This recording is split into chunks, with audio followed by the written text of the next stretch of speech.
Во случај кога се бара право на семена пензија од починат осигуреник, а истиот нема навршено 62, односно 64 години старост, а има доволно стаж согласно член 50 од Законот за пензијско и инвалидско осигурување, семената пензија се определува од инвалидска.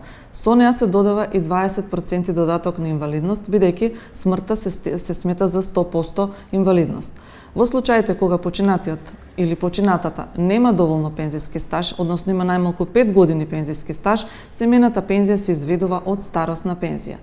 А во случаите кога се бара обновување на постапката, треба да се внимава дека согласно член 115 од Законот за општа управна постапка треба да не помине повеќе од 3 години од моментот кога странката дознала за управниот акт.